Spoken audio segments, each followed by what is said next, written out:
So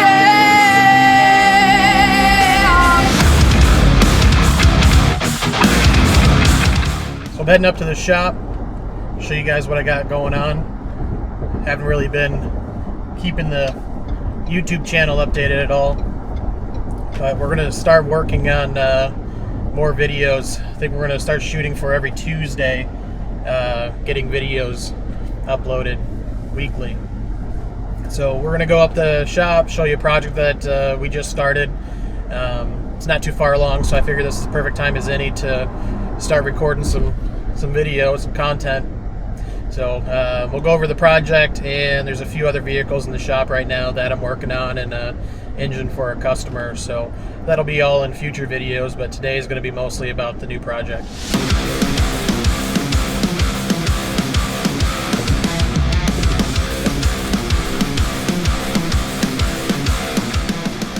Well, that's inconvenient.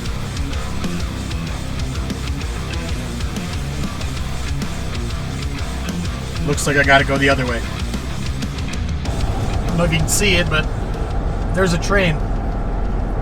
It's been driving 1.25 miles so far. And that same train is right here. Might be going over the bridge to get here today.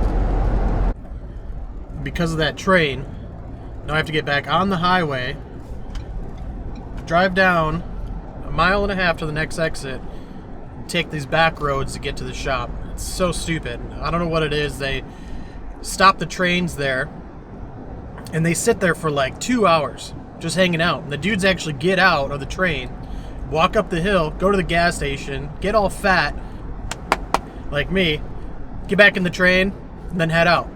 It's like a pit stop, and the train goes 1.5 miles, 2 miles down the tracks and almost blocks the other train crossing that I have to go through to get to the shop. Not okay.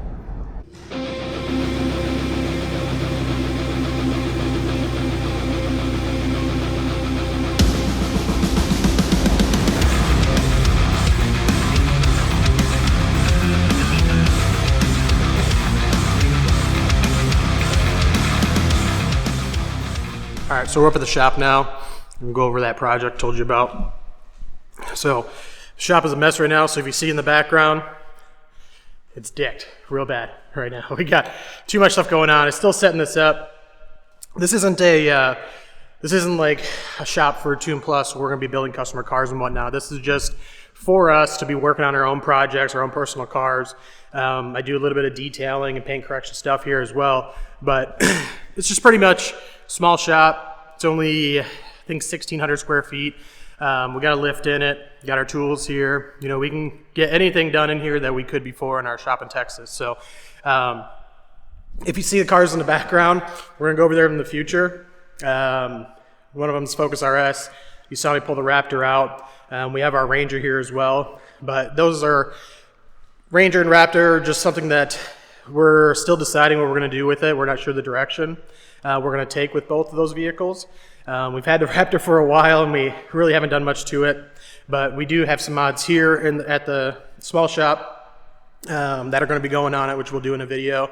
And then we have the access port on it, which haven't really done anything with that because the truck doesn't fit on a dyno with the wheels and tires we have on it. So just been kind of delaying it. There's just too much work that we need to do during the day. I mean, all this stuff happens in the shop here all after hours. You know, every morning I wake up, bust out the computer, start working on tunes, answering emails. I mean, I get 100 plus emails a day, get 100 plus messages on Facebook a day. So all this stuff that you see here in the shop and what I'll be showing you today all happens after hours. So we're gonna try, like I said, to do a video every Tuesday moving forward. The first couple of videos are going to be mostly about this project that we're going over today, which is the Fiesta. Excuse me. We have a lot to do, as you can see. So let's go ahead and jump into that. I'll show you some products that we already have here for it, and then kind of go over the plan for it moving forward. All right, so here's the Fiesta. It's It's missing some parts, as you can see. It was involved in a front end accident. It is a salvage title car. So direct impact right here. Bent the control arm, rashed this wheel, subframe's bent. This strut was toast. I believe it needed new rotor and caliper as well. I'm not too sure, but frame was trashed, pushed back, has a new bumper beam on it, has a new core support on it, new monotone radiator in there. But besides that, the car's factory. So what we're gonna do is we're actually just gonna get it back to running condition, kind of all back to factory. The only model we'll have once we put it together will be this map intercooler here. So the goal is to, at first phase is basically get it up and running, get it inspected, get a rebuilt title for it so we can insure it and drive it on the street. But I bought this car in this shape here. I mean, the fender and everything was on it, but you know, it's in pretty good shape. It's 2017, only has 1,300 miles on it. So the person that originally bought it didn't have too much time with it, which is unfortunate, but the guy I bought it from, he swapped out the interior for molten orange Recaros. We're not sure if we're going to be keeping those or not, you know, based on our plans, but all the airbags been replaced. The car runs and drives right now, but the suspension's still tweaked on it because the subframe is shifted. So I'll lift it up in the air and show you here in a sec. But we do have the headlights here. Parts are kind of just thrown about, but bumpers here, fenders are back there, new subframe, side skirts because it's missing. Some plastic trim here. Actually, I have a new one of those. I got a ton of Ford OEM parts, spent about $600, $700 on new parts for it to get it back going. You can see the airbox was just thrashed in the accident there, but got a brand new OEM one there, which will just be put on, you know, for the baseline. We're going to get it back together, throw it on a dyno, and then we're going to start making some small changes with the stock turbo to see some new products that just came out to see if there's actually any gains with the factory turbo. So we'll make that the first phase, back together, running. Second phase will be the couple bolt-on parts with the stock turbo, see what we can get out of it, and see if there's any gains with those new parts. If not, that's fine. You know, we need to do the R&D and testing to see if it's a product worth recommending to our customers. So don't worry, I do have a new hood prop for it. So we'll do that, and then the goal from there is to start making some power on it. So because it only has 1,700 miles on it, you know, the engine's fresh, it wasn't damaged or anything in the accident, you know, it should be pretty stout. So we'll go over the turbo that we're going to be putting on it here in a sec. But another thing that I wanted to show you is over here, actually.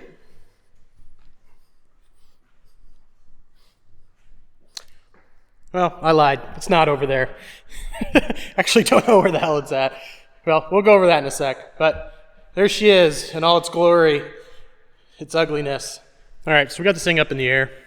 Kind of go over some of the new parts that we had to put on. So new control arm, new axle, new caliper, new strut. But the subframe, like I said, is still tweaked a little bit. I don't know if it's actually bent, but it is shifted right now. It's going to be hard to really get in there and focus on it. But right here, you can see where it used to be on the right, and then you can see where it's at now. So it's been really shifted, and if you look up in there where the strut is, you can see how close it is to the frame rail. So it's obviously not supposed to be like that. So we're just going to swap the subframe. Like I said, we have one over there.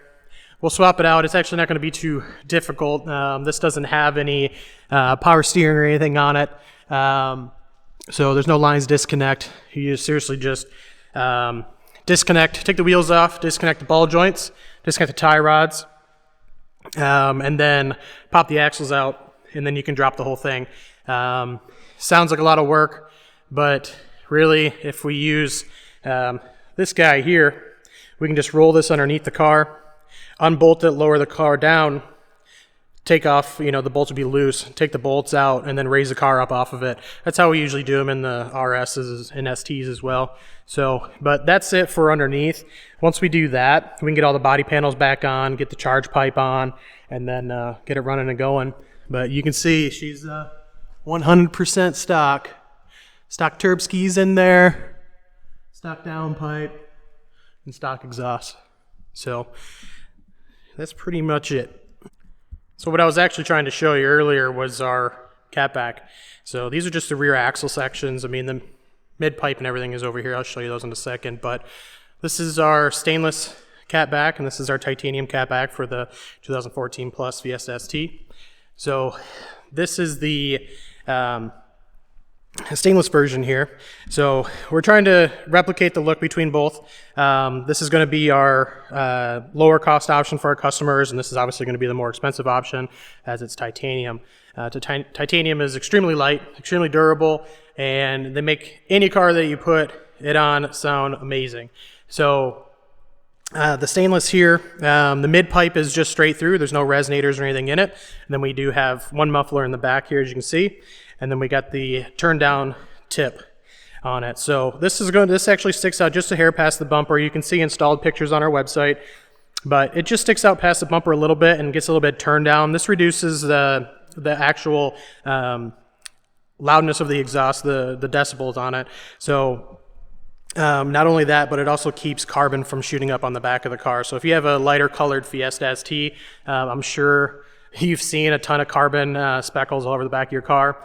But this is the lightest stainless catback you can buy for the Fiesta ST. And then this is the lightest catback you can buy in the world for the Fiesta ST. So total weight on this one, full catback including the hardware, is 21 pounds with the muffler. And I believe it was 17 pounds without the muffler. And then the titanium one here is actually 10 pounds with the muffler, and it's 8 pounds without the muffler. And again, that's the complete exhaust. That's mid pipe, the over the axle section, and then the axle back here, and that's also including the hardware and the gases that come with it. So that makes this exhaust extremely, extremely light. So not only that, but it looks amazing. I mean, that's just so nice. So, but there's sound clips of the titanium already up on our website. I'm going to be putting this one here on our Fiesta, doing new sound clips on it, and then the titanium is going to stay on our car, and then this one here, whoa, this one here is actually going to be sold. So it's just going to be installed, do the sound clips on it, do some runs down the road here in front of the shop, and then we're going to list this out for 10% off.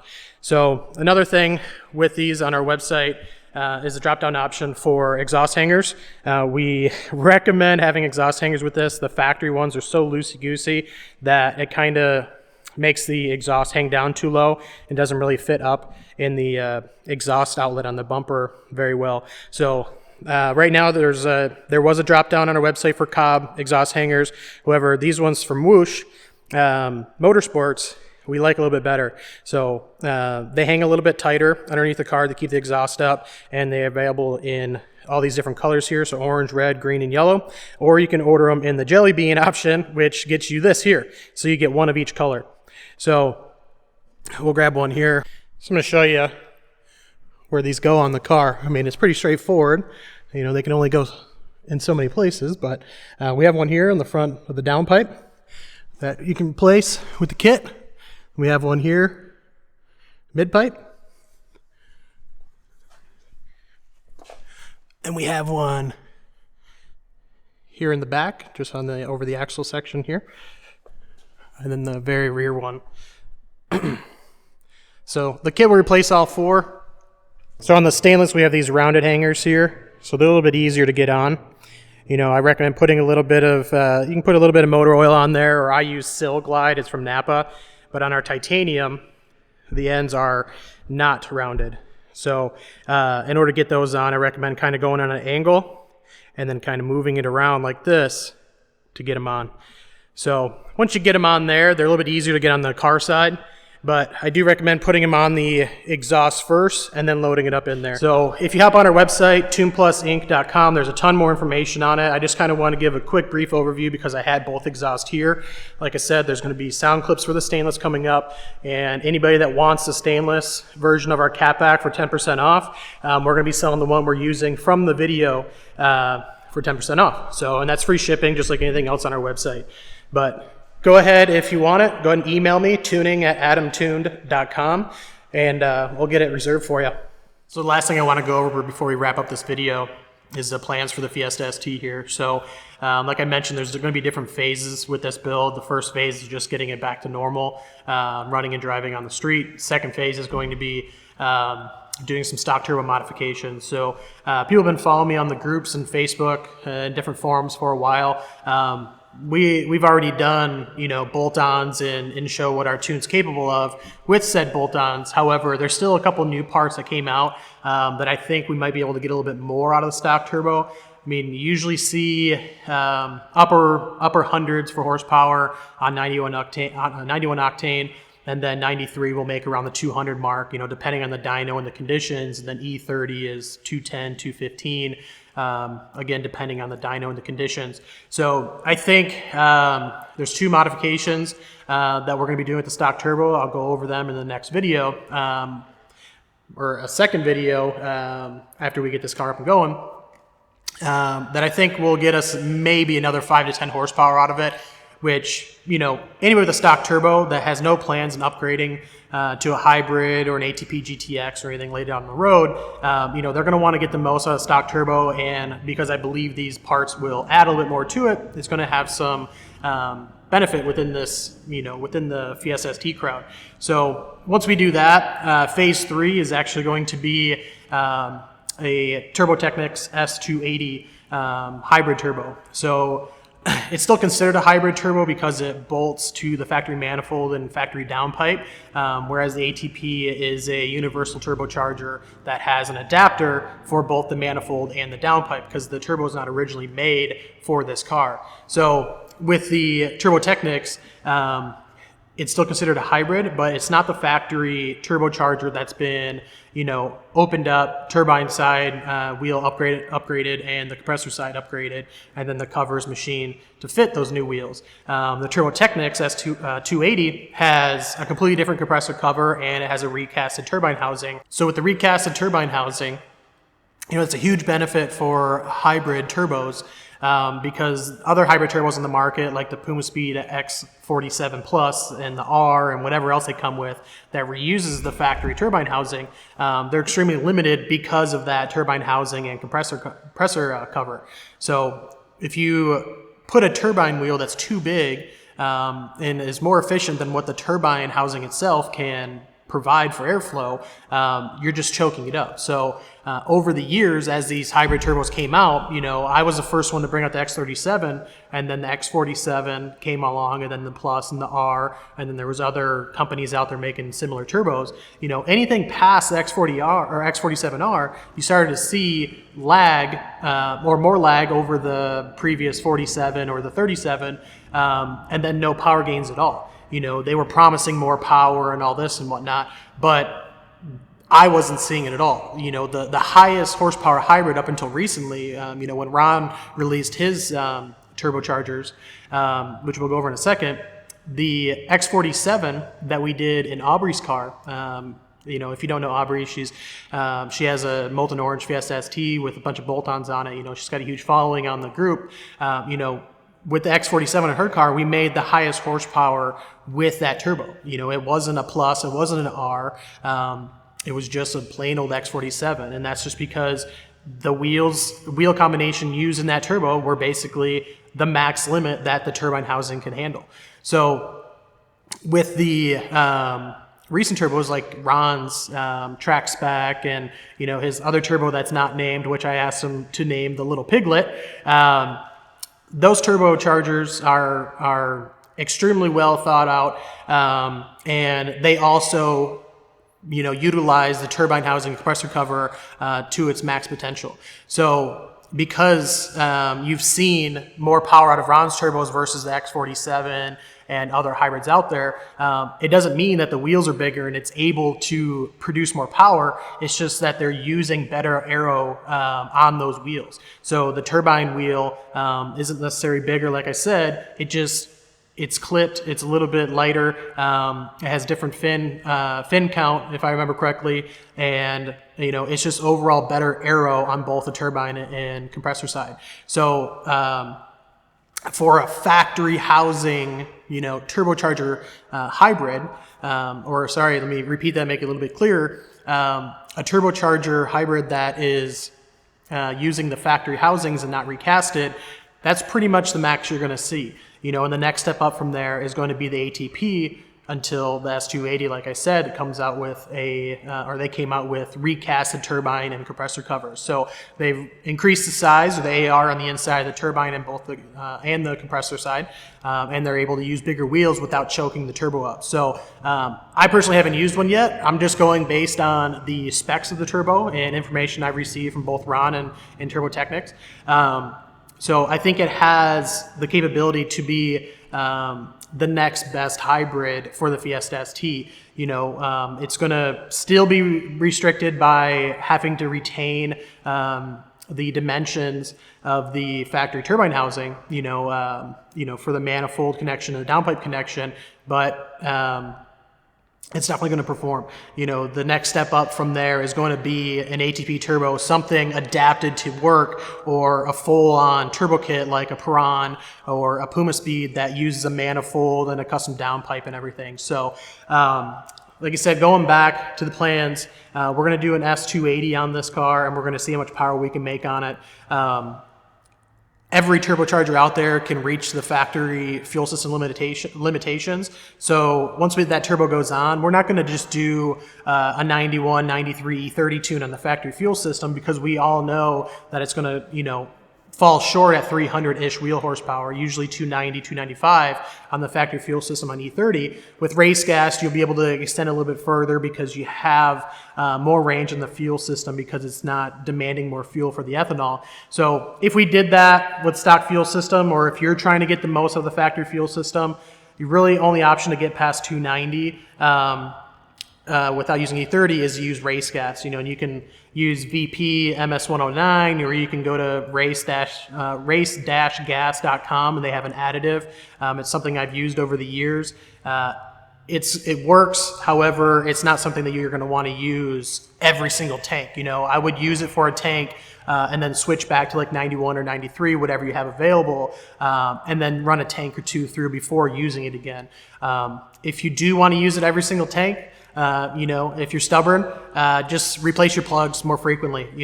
With the plugs on our website, the NGK 6510s, we recommend replacing them every 10 to 15,000 miles just for the optimum performance. Obviously, you can run them out longer, but if you're using that race gas additive, you start to build up an orange tinge on the plug, and I would just replace them, if you're using it every single tank, about every 7,000 miles. So, or you start seeing a little bit of, choking or a little bit of hesitation during any pulls, but I wouldn't wait until you get to that point. Just, keep an eye on it. And if you reach 7,000 miles and know that you've been running that additive, which is going to be really expensive, just change out the plugs earlier. So with this car, we're going to do S280 aux fuel system, and then we're just going to max it out. We'll probably run E30 or E50 just to show people what they can make on it. But this car overall in the end is just going to be running VP MS109, and we might add methanol injection on top of it, which we'll do just a nozzle in the cold side charge pipe. And we'll put that a little bit before the TMAP sensor that's on the charge pipe. That way we can get actual charge temp readings, because if you do it afterwards, your charge temps don't show any reduction because it's not actually measuring the the methanol that's going to be in the charge system.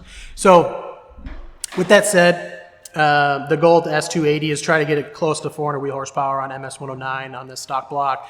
And then that'll be like a nice safe point for the stock engine. I do recommend being a little bit under that, around the 380 mark, but for this, we don't really care. We're just going to push the limits. So we'll see what that turbo does, and if I feel like there's more in it, we'll just send it. So I don't care if this engine pops. You know, we have another long block that's not here. It's actually at our machine shop that is getting put together. So in a couple months, which will be phase 4, we're going to put the built block in it. You know, it'll have our short block with our rods, our pistons. We hope to have race bearings available before it needs to be assembled. If not, we'll use OEM bearings.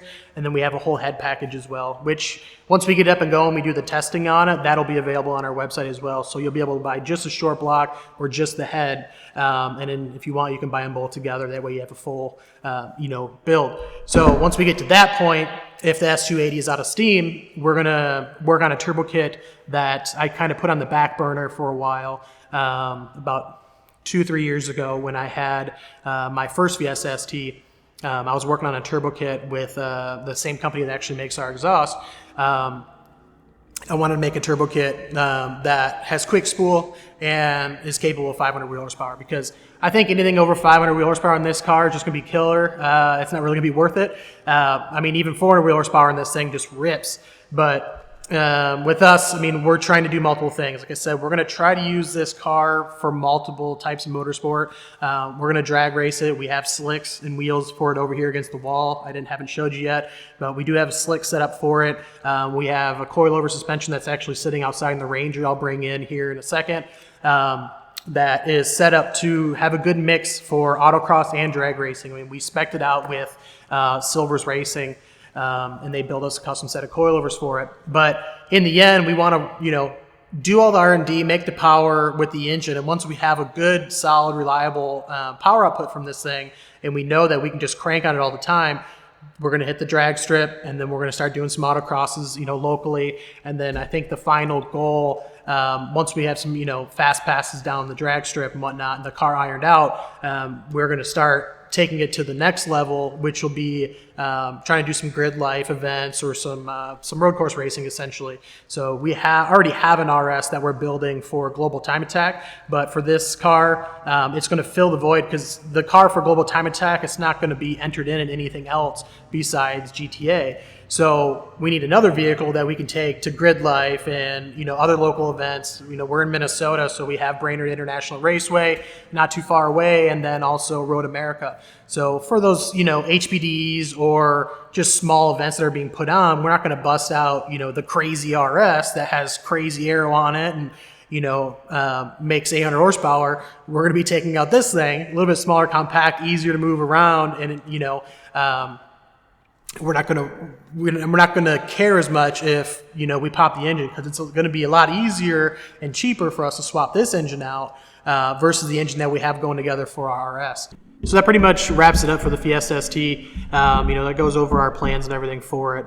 But if you're new to the channel, you might not know who the hell I am, and you obviously see I deal with a lot of EcoBoost vehicles, but that's because I started a company back in 2015 that does tuning and engines, and we sell a ton of parts for all EcoBoost platforms. Primarily the Focus RS, Fiesta ST, EcoBoost Mustang, and the Focus ST, but we do sell some Raptor stuff, and like you saw earlier, we do have a Raptor, and we're just going to need to iron out the plans for that, which will all be covered here on this channel. So I don't want you to think, as somebody that doesn't own an EcoBoost vehicle or really even gives a crap about EcoBoost vehicles, this channel is going to have other things as well. So there's going to be the Tuneplus side of this channel, which will be, working on these vehicles here and any builds that we do for Tuneplus. But this is, if you looked, I changed the channel name to Adam Brunson because it's going to be pretty much following me. You're going to have to see this ugly fat mug all the time on these videos, but there's other vehicles that I own and other vehicles that I build that I don't really, document in any way. They're just personal vehicles. And then I have, friends that I go out with that have, non-EcoBoost vehicles. So if you're new to the channel, like I said, it's not going to be just EcoBoost stuff. So you'll see I have an off-road build that I'll be doing here in the next couple of months, or at least I plan to, and we have other non-EcoBoost vehicles that will be on the Tuneplus side that we're going to be using to grow our company. So, subscribe and, follow this channel. That way you see other things that we're going to be doing. And I mean, even if you don't like EcoBoost vehicles, doing this build here will be pretty interesting. There's going to be a lot of, cool things, and, it's always awesome to see a platform get pushed further. So that'll pretty much do it for this video. In the next video, which will be following Tuesday, we hope so, we'll be putting together the front end of this thing. So once we get the front end on it and driving, that'll be pretty much all in the next video, and then the video following that will be all the bolt-on stuff that we discussed. So that'll pretty much do it. I'm going to put some social media links here at the end of the video so you can follow me, and you can also follow the company for any new product releases or any new vehicles that we're going to be supporting. So that'll be it. Take it easy. I like the chase, the sweet aftertaste, but I'm wasting away in your case.